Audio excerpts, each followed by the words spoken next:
Good morning, YouTube. Reseller Mom here. Welcome to today's video. Today is going to be a video request on how I package up beauty products.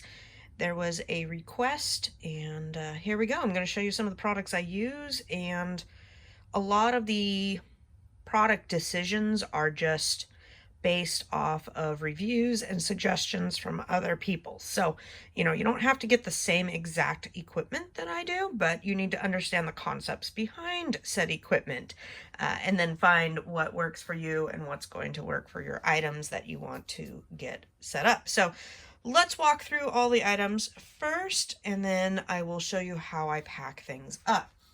This right here is my brand new heat gun.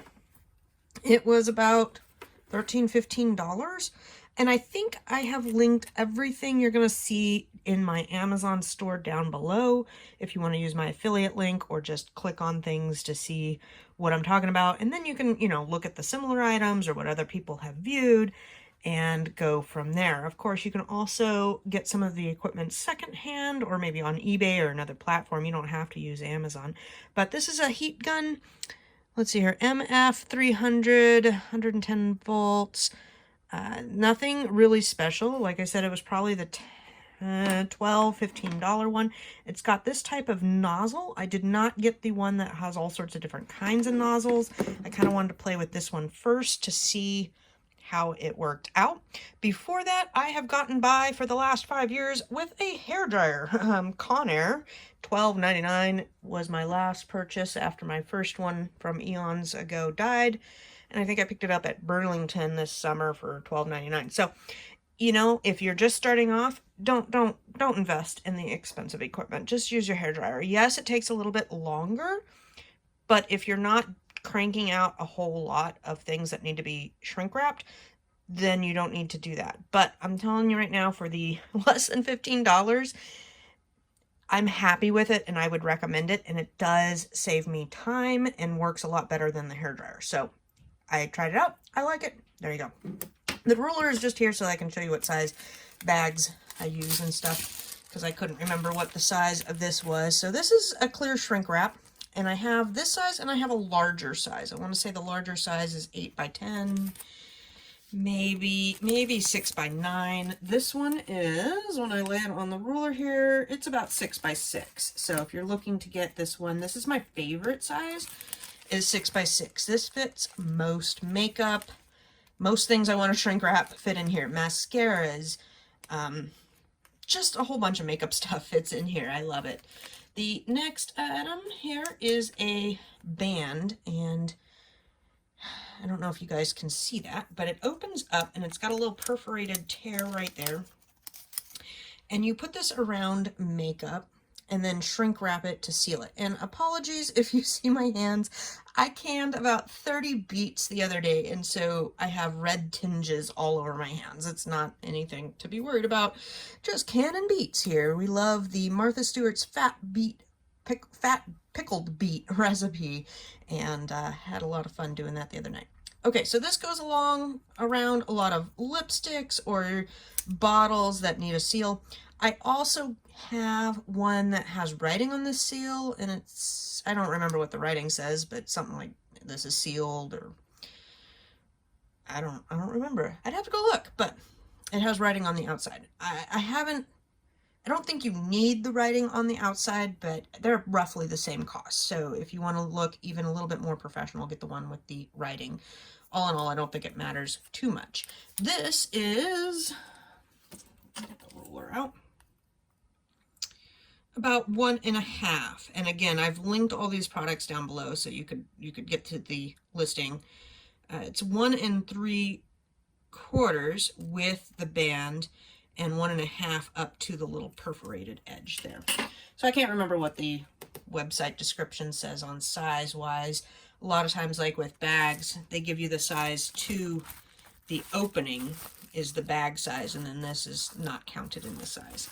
Okay, so this bag, I got 2 bubble bags that are kind of my favorite. This one's long, which is great for a lot of lotions, like face masks and things like that.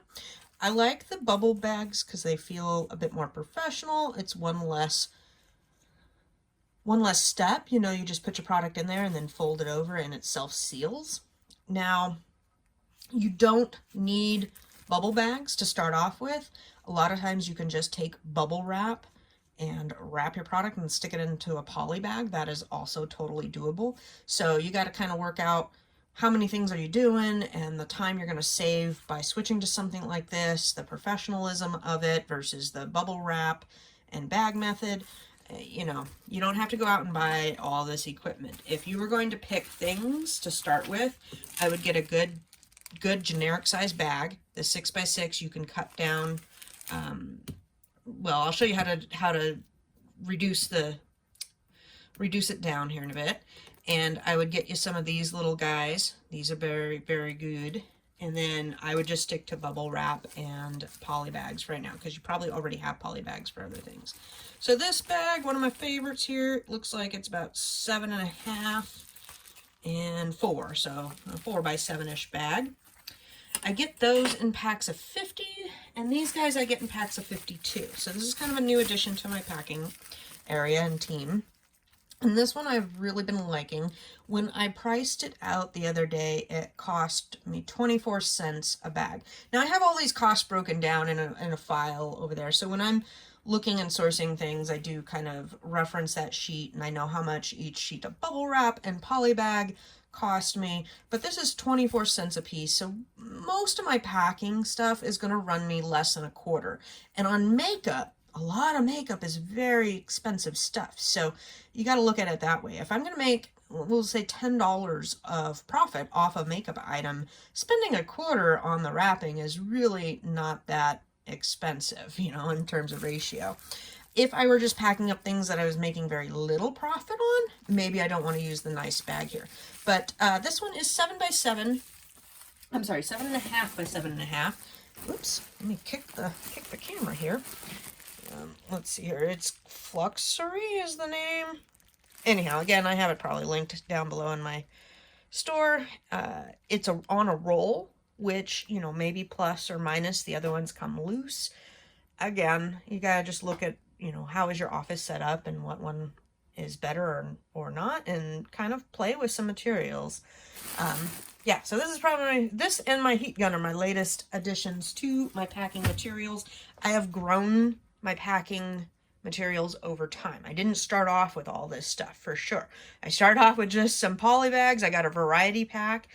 They do have a variety pack where you get about 4 different kinds, sizes, and then some bubble wrap. You know, I went to Walmart and got a roll of bubble wrap for 16 bucks and played with that, and slowly have added toys, I call them toys, but added equipment that have helped my job out so much over the years. Now, the last one on here, you don't, this is my makeup we're going to play with and show you how to wrap up.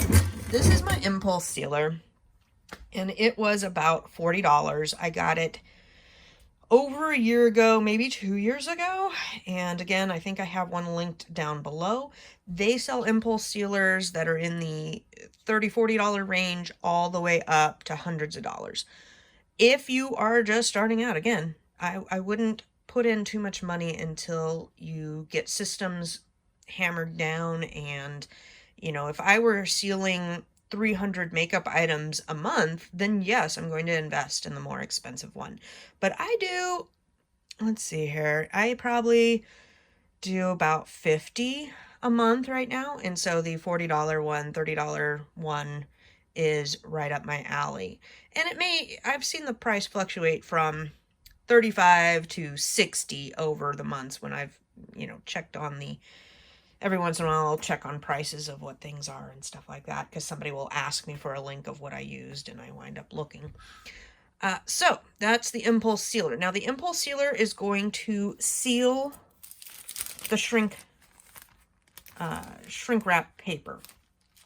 There's a lot of things that it's really good to shrink wrap, and a lot of things that it doesn't really matter if you shrink wrap, and it's kind of an extra step that maybe you don't really need to do. That is a whole gray area. For me, in my business, any makeup item that's not sealed, I'm going to seal in one way or another. and then I'm going to bubble wrap it, and then it kind of depends on what the item is. If the item comes factory sealed, then it's probably just going to get a bubble wrap. I didn't grab it for the video, but I use gripper tape. So any sort of lotions or creams or something with a top that needs to be sealed down, I use gripper tape and seal it that way. A lot of like soaps, lotions, things like that. So today I just went up to my makeup counter and I grabbed 2 items. I'm not a huge makeup person, as you guys probably have noticed in my videos, but I do have a couple items. I just got some, what is this? I don't know, whatever, some chapstick stuff. Looks like a lipstick. And I got some eyeshadow. And I want to talk about these two because they're probably the most important ones. Lipsticks and stuff, lipsticks, chapsticks, usually they have a factory seal. I do not buy them at the store without a factory seal. But what I'm going to show you is great to know if the seal comes broken or for whatever reason it's not there, or maybe it's a product that doesn't come sealed. There are certain makeup brands that don't naturally come sealed.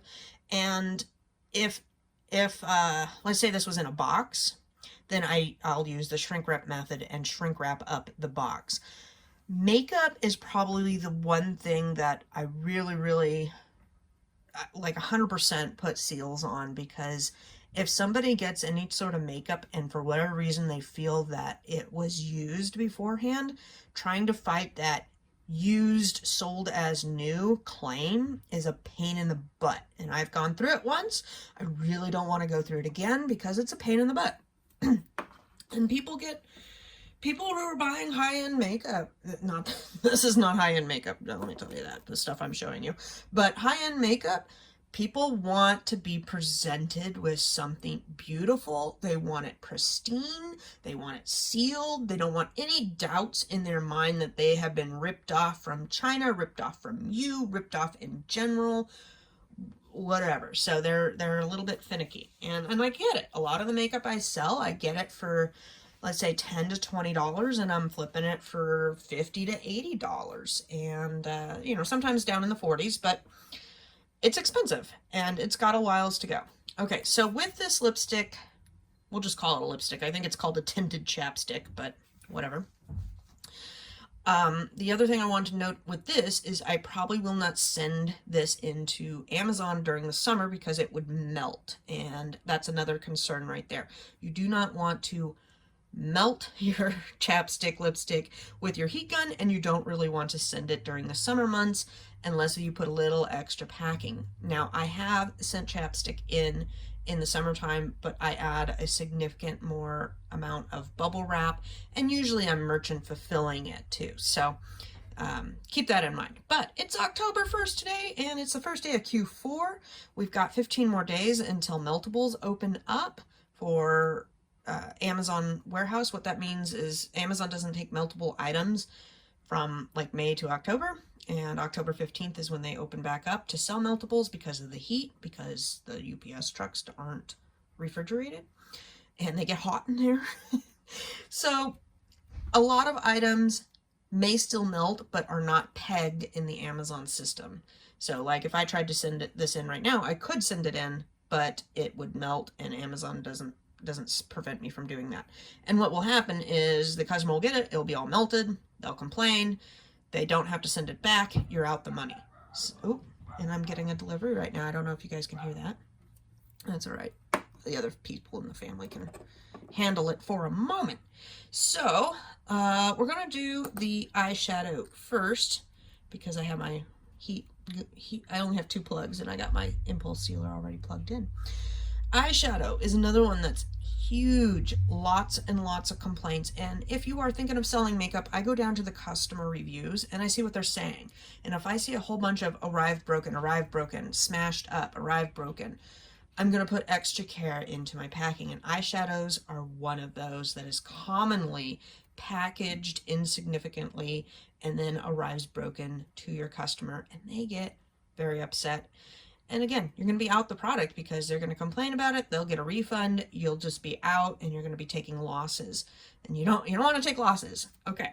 So this eyeshadow in general you know, it's obviously bigger than this bag, and that's why we're gonna get it shrink down. So let me go ahead and move this over here. My whole garage is just filled with stuff. I gotta do a lot of packing today. Now my heat impulse sealer is a little temperamental. You can see here it's got a little buildup of plastic from previous uses. These strips right here are super easy to replace. So if your sealer is giving you a lot of heck, oh my god, I'm like wobbly. It's just wobbly. If your impulse sealer is giving you a lot of heck and not sealing very well, then it could be buildup on this seal. And this is some sort of heat resistant guard, and underneath runs a wire. That's what heats up. So the currents and whatnot go through there and it heats up. And so when I press this down, it's going to heat along that metal bar. And they just get old after time. So I bought replacements when I got this thing. I think I got, you know, 5 for whatever, $10 or something. They weren't very expensive. Keep them on hand, especially as we talk about going into Q4. You want to have those types of supplies on hand so that you're not fighting your impulse sealer at critical times. All right, I have just put in my bag, and I like to seal this side. Okay, this is the opening. Let's see if we can do this. So I like to seal this side first, because if I seal this, there's going to be a bubble in there, and it's just harder to pack. I hope that made sense. So you lay it flat across there, and as it heats up, I gently pull away. And sometimes it takes more than once. That actually went really beautifully. Sometimes it's not as beautiful. And then I've got another little bag here, so I saved that. And I don't ever throw away the pieces and parts because of I always use them. There's always something that's going to fit in there, right? Okay, so now I've got one side done, and I want to do this other side. You want to make sure there's not much air in there, you know, pretty simple. There we go. Now it's broken away. This I'm going to keep as well. There's no need to throw that out. All right, so we've got our little disc in there, and I do the sealing first and then bubble wrap. I don't ever bubble wrap and then try to seal it. I think the seal is what the professional part looks like, and then the bubble wrap is what's going to prevent it from breaking. Okay, so there's that. Let's go ahead and plug in. We're going to unplug the impulse sealer and plug in my new handy dandy heat gun. I'm going to show you how quick this does it. And we've actually had to play my teenager that helps me pack. I had her play with it, you know, which of course cost a little bit of equipment, but you want to get the technique down, and it's a little bit more artful than, I don't know, it just takes some time. Same with doing the sealing. The other nice thing about this gun is when I turn it on, it is not as loud as a hairdryer. So if you have, like right now, I have 2 kids in school, my husband's getting ready for a meeting. I'm out in the garage filming this because that's the only space I really have open. And, you know, running a hairdryer at this time would be very noisy in the house with everybody working. Okay, so see? And it's a very concentrated, very, you know, if I held it up to my hand, it would burn. So, you know, just start small. Like that. And then flip it over. Kind of do the other side. Get it nice, and it's going to tighten up. So right now you can see there's a bunch, can you see that? There's a bunch of little bubbles. It's not quite perfect yet, so just go along until it does get done. And the same goes if you're using a hair dryer. You want to go it until it looks pretty smooth on the top. Now I think, I can't quite tell. Yes, I did make a little bit of hole, like I said, as a new piece of equipment. And that little piece of hole was right where the lid opens up here. But all in all, I think that'd be okay. I don't think if a customer got that they would be completely upset about that, because I have seen shrink wrapped items at the store with similar, you know, a little hole where got a little hot, or it's maybe a weak spot with the item. So there we go. And then this one, I'll show you really quick. So I'm going to line up the opening with that guy. I think I'm going to have to hold this and do it. I've had these things kind of rotate around on me before. And again, you're not going to be perfect. Play with it. You get better definitely over time. There we go.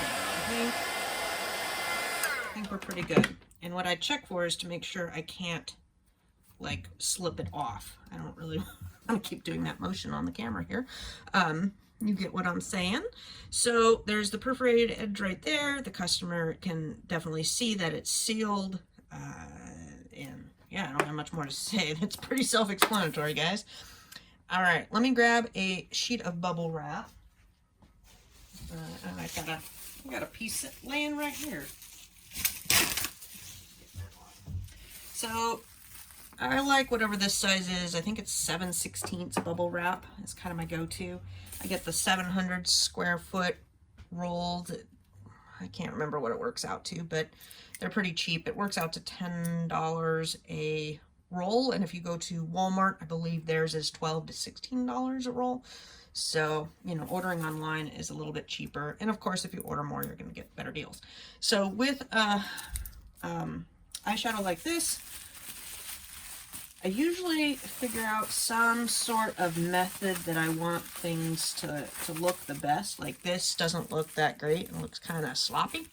So I'll play with it and find a way with the bubble wrap that kind of makes sense to wrap this item up and make it look the best.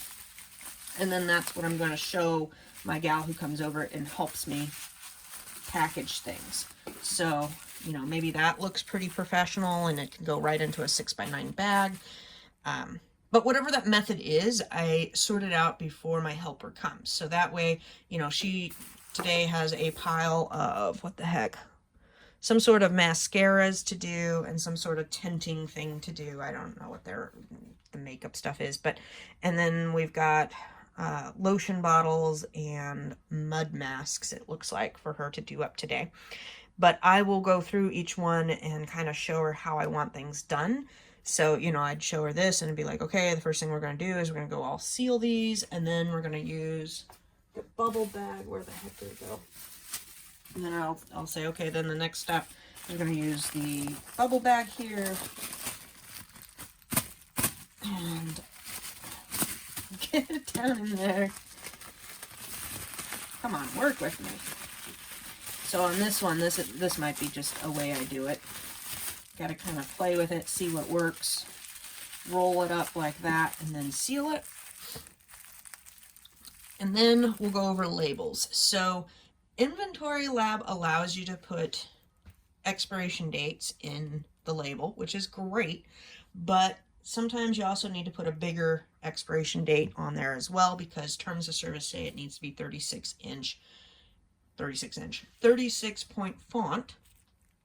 But you know, you got to play with things and see how it looks. Sometimes it doesn't make sense if the items are so small to put, you know, a cajillion labels on there. You could also take something like this rolled up and put it in a bigger poly bag if you need to put more labels on it. If the opening is more than 5 inches on a bag, you're supposed to put the suffocation warning, so that might be something you need to put on your product as well. So after we figured out packing, then we go through labels. So in this one, in example, we would put the FBA label. We would probably put an expiration date label. And I can't remember the opening of this bag size. We may or may not need to put a warning label on this bag. If this was a multi-pack, then we would need to put a do not separate sticker on this as well. So you could have a bag that has, you know, several stickers. Some people put fragile or perishable or whatnot, other stickers on there. You just kind of see what the product is and how you're shipping it. If I was shipping makeup or food that was meltable during the summer months for merchant fulfilled, on the outside of the package, having those perishable or Keep cold type stickers might be useful, because if the customer comes home and they've got a bunch of packages, sometimes they'll just leave the packages there. But if they see that some attention is needed because they, could melt chocolates or lipsticks or whatever, then maybe they could bring it into the house and not have it melt out on the front porch. Let me think. Is there anything else I missed? I hope I have covered everything showing you guys this. These are a bunch of my go-tos. Again, like, to me, this is probably not enough bubble wrap for this one. I'd probably do another sheet. My eyeshadows tend to look like pretty decent pillows. You want to make sure it goes through the 3-foot drop test, and you can Google that one, but basically you need to be able to drop your product from 3 foot on any angle, the top, bottom, sides, corners, and not have it break. I've seen the way they handle things. The FedEx guy yesterday was delivering me a bunch of boxes, and they were definitely more than 3 feet in the air, and he dropped about 3 of them, and I just cringed because I didn't know what was in them. But it happens. They drop things all the time, and you want to make sure things are just, bulletproof, essentially, because you want your makeup to arrive and your customer to be happy at the end of the day. That's what we're in. We're in the business of selling things and having happy customers. It will save you a lot of headache in the long run. I do not get many complaints. In fact, hardly any complaints with all the makeup that I do sell. And that's kind of how I judge whether I'm doing things well enough or not. I have had, items get to customers and seen an increase in leaks or, disgruntledness, and or read comments and reviews that say, they've received a lot of badly packaged items, and that also influences how much effort I'll put into products. That, and of course the margins. This little eyeshadow, if I was making 50 cents off of it, and it was a cheap, what's the cheap one out there, like Elf? It was a cheap Elf product, I might just, or CoverGirl or whatever, put a little less packing into it and effort, because the profit and the margins there just don't justify putting a whole lot into it. So know how much you're paying for your cost of packaging materials. Work that in. There was a great thread the other day on Inventory Lab about, do you add the product packaging into that or not? So that's something you want to look at too. You definitely don't want to be looking and setting your profit or your repricers and not account for that. If it's going to cost, let's say this one costs 24 cents for the bag. This bag's cheaper, but we'll say 20 cents for the bag, and the little shrink wrap bands are, gosh, like a penny or something. But you also have time and labor that goes into this. So make sure that's calculated into your goods so that you're not losing money by spending a bunch of time or packaging materials on it. Yeah, when I'm looking at makeup stuff, I kind of know that I'm going to have to spend some money and some time on it. So I want to look for a good profit margin. So, clothes. So let's see here. On toys and things, like, if it's super easy and all I got to do is slap an FBA label on it, but there's 20 on a shelf and I'm making $3 a piece off of it, sure, stick it in my cart. That's an easy flip right there. But if I have a bunch of makeup that's going to cost me, some time and effort and supplies, then I want to make sure I have a higher margin in there. With clothes, I try not to get any clothes that have less than $5 profit, because I know it's going to take a poly bag. We have stickers to take off. We have folding to do. There is maybe some lint rolling. It's just more time intensive. So I want to make sure I'm making at least $5 a piece off of each clothing item. So there we go. That's it for today. I can't think of a single thing that I've missed. I'm sure I missed something, but I've got to get to work here. I've got a ton of things going on in my garage and just had some orders show up. And it's the start of Q4. Hope you guys are happy. It is going to be a crazy ride this fall. Take care and have